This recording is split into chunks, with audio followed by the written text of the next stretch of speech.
Ruth 1. Naomi loses her husband and sons. In the days when the judges ruled, there was a famine in the land. So a man from Bethlehem in Judah, together with his wife and 2 sons, went to live for a while in the country of Moab. The man's name was Elimelech.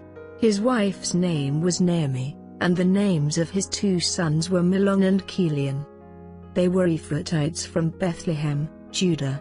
And they went to Moab and lived there. Now Elimelech, Naomi's husband, died, and she was left with her 2 sons. They married Moabite women, one named Orpah and the other Ruth. After they had lived there about 10 years, both Mahlon and Chilion also died, and Naomi was left without her 2 sons and her husband. Naomi and Ruth returned to Bethlehem. When Naomi heard in Moab that the Lord had come to the aid of his people by providing food for them, she and her daughters-in-law prepared to return home from there. With her 2 daughters-in-law she left the place where she had been living and set out on the road that would take them back to the land of Judah. Then Naomi said to her 2 daughters-in-law, "Go back, each of you, to your mother's home. May the Lord show you kindness, as you have shown kindness to your dead husbands and to me. May the Lord grant that each of you will find rest in the home of another husband." Then she kissed them goodbye and they wept aloud and said to her, "We will go back with you to your people." But Naomi said, "Return home, my daughters. Why would you come with me? Am I going to have any more sons, who could become your husbands? Return home, my daughters. I am too old to have another husband. Even if I thought there was still hope for me, even if I had a husband tonight and then gave birth to sons, would you wait until they grew up? Would you remain unmarried for them? No, my daughters. It is more bitter for me than for you, because the Lord's hand has turned against me." At this they wept aloud again. Then Orpah kissed her mother-in-law goodbye, but Ruth clung to her. "Look," said Naomi, "your sister-in-law is going back to her people and her gods. Go back with her." But Ruth replied, "Don't urge me to leave you or to turn back from you. Where you go I will go, and where you stay I will stay. Your people will be my people and your God my God. Where you die I will die, and there I will be buried. May the Lord deal with me, be it ever so severely, if even death separates you and me." When Naomi realized that Ruth was determined to go with her, she stopped urging her. So the 2 women went on until they came to Bethlehem. When they arrived in Bethlehem, the whole town was stirred because of them, and the women exclaimed, "Can this be Naomi?" "Don't call me Naomi," she told them. "Call me Mara, because the Almighty has made my life very bitter. I went away full, but the Lord has brought me back empty. Why call me Naomi? The Lord has afflicted me. The Almighty has brought misfortune upon me." So Naomi returned from Moab accompanied by Ruth the Moabite, her daughter-in-law, arriving in Bethlehem as the barley harvest was beginning. Ruth 2. Ruth meets Boaz in the grain field.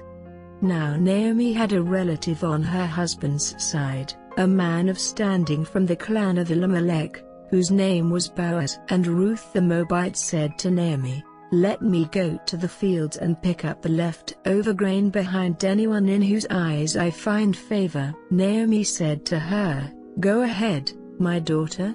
So she went out, entered a field and began to glean behind the harvesters. As it turned out, she was working in a field belonging to Boaz, who was from the clan of Elimelech. Just then Boaz arrived from Bethlehem and greeted the harvesters. "The Lord be with you." "The Lord bless you," they answered. Boaz asked the overseer of his harvesters, "Who does that young woman belong to?" The overseer replied, "She is the Moabite who came back from Moab with Naomi."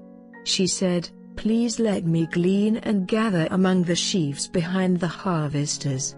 She came into the field and has remained here from morning till now. except for a short rest in the shelter. So Boaz said to Ruth, "My daughter, listen to me. Don't go and glean in another field, and don't go away from here. Stay here with the women who work for me. Watch the field where the men are harvesting, and follow along after the women. I have told the men not to lay a hand on you. And whenever you are thirsty, go and get a drink from the water jars the men have filled." At this, she bowed down with her face to the ground. She asked him, "Why have I found such favor in your eyes that you notice me, a foreigner?" Boaz replied, "I've been told all about what you have done for your mother-in-law since the death of your husband, how you left your father and mother and your homeland and came to live with a people you did not know before. May the Lord repay you for what you have done. May you be richly rewarded by the Lord, the God of Israel, under whose wings you have come to take refuge. May I continue to find favor in your eyes, my Lord," she said. "You have put me at ease by speaking kindly to your servant, though I do not have the standing of one of your servants." At mealtime Boaz said to her, "Come over here. Have some bread and dip it in the wine vinegar." When she sat down with the harvesters, he offered her some roasted grain. She ate all she wanted and had some left over. As she got up to glean, Boaz gave orders to his men, "Let her gather among the sheaves and don't reprimand her. Even pull out some stalks for her from the bundles and leave them for her to pick up, and don't rebuke her." So Ruth gleaned in the field until evening. Then she threshed the barley she had gathered, and it amounted to about an ephah. She carried it back to town, and her mother-in-law saw how much she had gathered.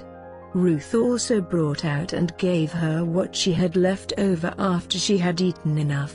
Her mother-in-law asked her, "Where did you glean today? Where did you work? Blessed be the man who took notice of you." Then Ruth told her mother-in-law about the one at whose place she had been working. "The name of the man I worked with today is Boaz," she said. "The Lord bless him." Naomi said to her daughter-in-law, "He has not stopped showing his kindness to the living and the dead."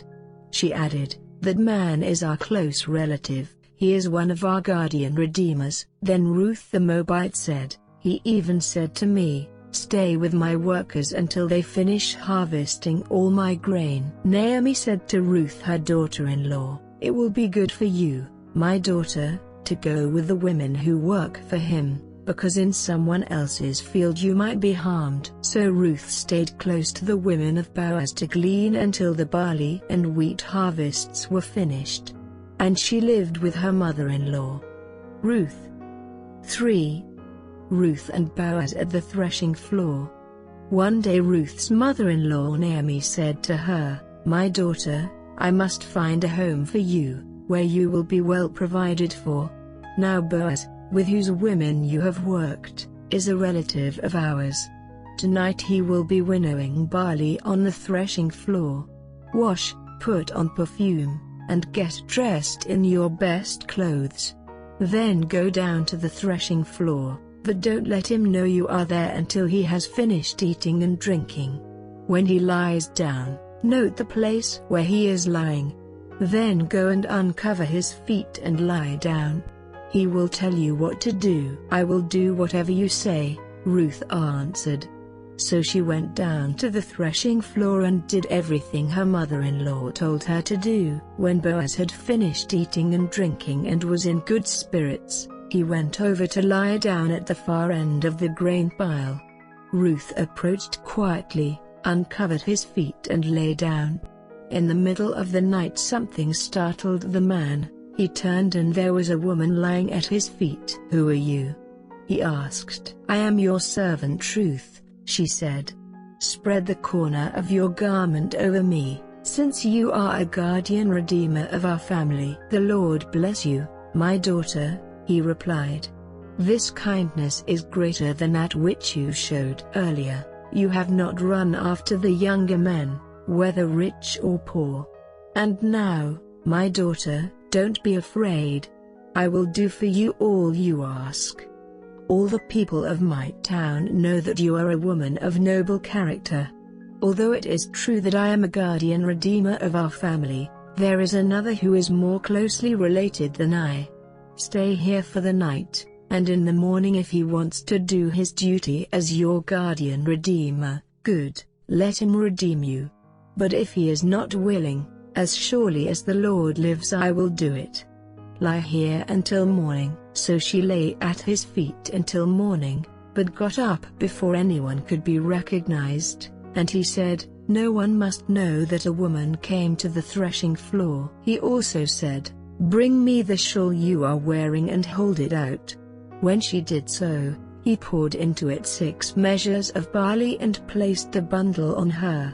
Then he went back to town. When Ruth came to her mother-in-law, Naomi asked, "How did it go, my daughter?" Then she told her everything Boaz had done for her and added, "He gave me these 6 measures of barley, saying, 'Don't go back to your mother-in-law empty-handed.'" Then Naomi said, "Wait, my daughter, until you find out what happens. For the man will not rest until the matter is settled today." Ruth 4. Boaz marries Ruth. Meanwhile Boaz went up to the town gate and sat down just as the guardian redeemer he had mentioned came along. Boaz said, "Come over here, my friend, and sit down." So he went over and sat down. Boaz took 10 of the elders of the town and said, "Sit here," and they did so. Then he said to the guardian redeemer, "Naomi, who has come back from Moab, is selling the piece of land that belonged to our relative Elimelech. I thought I should bring the matter to your attention and suggest that you buy it in the presence of these seated here and in the presence of the elders of my people. If you will redeem it, do so.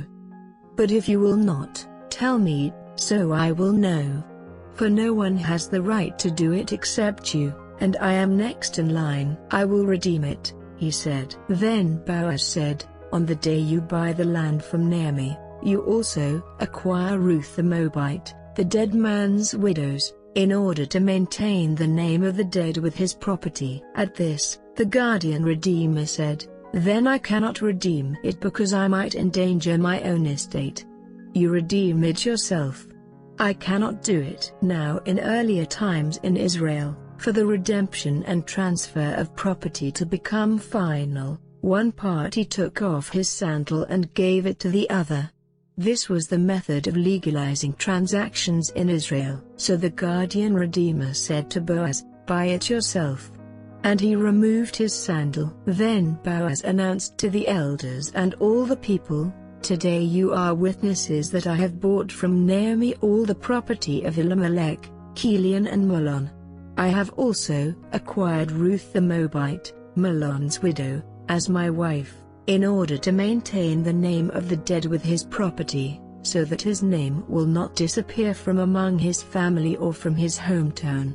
Today you are witnesses." Then the elders and all the people at the gate said, "We are witnesses. May the Lord make the woman who is coming into your home like Rachel and Leah, who together built up the family of Israel. May you have standing in Ephrathah and be famous in Bethlehem. Through the offspring the Lord gives you by this young woman, may your family be like that of Perez, whom Tamar bore to Judah. Naomi gains a son." So Boaz took Ruth and she became his wife. When he made love to her, the Lord enabled her to conceive, and she gave birth to a son. The women said to Naomi, "Praise be to the Lord, who this day has not left you without a guardian redeemer. May he become famous throughout Israel. He will renew your life and sustain you in your old age. For your daughter-in-law, who loves you and who is better to you than 7 sons, has given him birth." Then Naomi took the child in her arms and cared for him. The women living there said, "Naomi has a son." And they named him Obed. He was the father of Jesse, the father of David. The genealogy of David.